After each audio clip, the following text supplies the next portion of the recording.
Que forma a colonização afetou os povos tuxis e quais são as consequências visíveis até os dias de hoje? O processo de colonização ele foi um processo muito árduo para os povos indígenas, e principalmente para o povo tuxi, uma vez que a colonização veio para impor que a gente esquecesse a nossa cultura e que a gente reiniciasse uma cultura que não era nossa, deixar de praticar o nosso toré, deixar de praticar a nossa língua materna. E aí com isso a gente foi perdendo esses traços da nossa cultura, entendendo que a gente precisaria seguir uma nova cultura que visse como a Igreja Católica fosse o marco ali fundamental para um novo processo histórico, entendendo que os povos indígenas, na visão dos portugueses e de todos aqueles que chegaram ao Brasil há 1500, fosse um povo selvagem, um povo que não tivesse uma cultura própria e que tudo aquilo vivenciado pelos povos fosse invalidado, porque eles não reconheciam a cultura dos povos indígenas, a língua materna dos povos indígenas como uma língua que realmente fosse predominante no país. E com isso a gente vai perdendo a nossa essência, deixando de ser quem nós somos, tendo que esconder a nossa cultura para que pudesse agradar determinadas pessoas.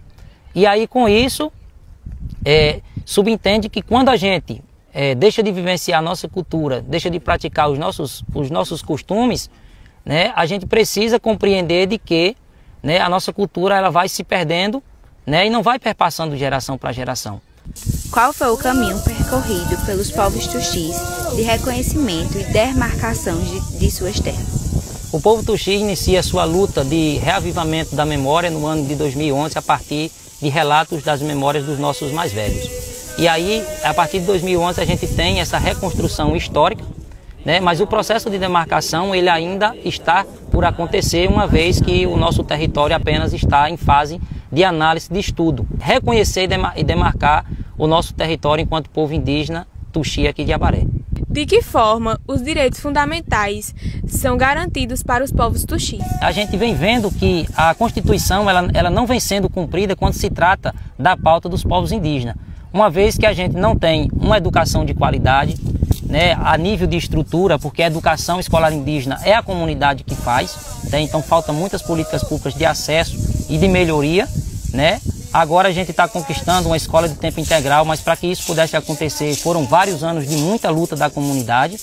O acesso à saúde indígena ainda é muito precário na comunidade, uma vez que a gente não tem unidade básica de saúde.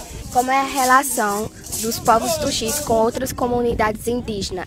Há situações de exclusão? O povo tuxi, no início, no reavivamento da história, passou por um processo bastante complicado, onde tinha outros povos indígenas que não nos reconhecia enquanto sujeito de direito. Mas aí, ao mesmo tempo, também a gente encontrou muitas comunidades que foram parceiras, que firmaram-se nesse processo da luta junto com a gente, veio até a comunidade, praticava o toré junto conosco, onde nós aprendemos vários cânticos e todo o processo de luta que a gente precisaria construir para ter esse reafirmamento, novamente, uma vez que a comunidade precisa se auto-reconhecer para que depois os órgãos nos reconheçam como sujeitos de direito da União. E aí a gente vem trilhando esse caminho, entendendo que a gente nunca vai ter parceiros o tempo todo, mas que a gente precisa nos agarrarmos na nossa luta e fazer a nossa própria caminhada, uma vez que a gente já sabe por onde é o caminho, e quando a gente não tem essa certeza de qual é o caminho, a gente pede apoio àquelas outras comunidades na qual são parceiras de luta. Os povos tuxis ainda enfrentam preconceito e discriminação por conta da sua identidade indígena? Todos os povos que habitam a região nordeste do Brasil são tidos como as pessoas que não têm características enquadradas nos fenótipos dos indígenas que ainda estão em situações de isolamento, ou numa área que tenha pouco contato com a sociedade. E com isso a gente enfrenta muito esse processo ainda, das pessoas dizer que nós não somos por conta do nosso cabelo, por conta da nossa pele, o excesso de pelos que às vezes boa parte de nós temos.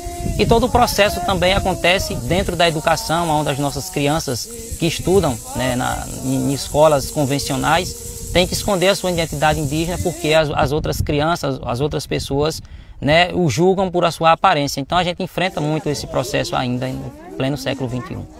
Não há justiça sem os povos indígenas. Resistir é existir!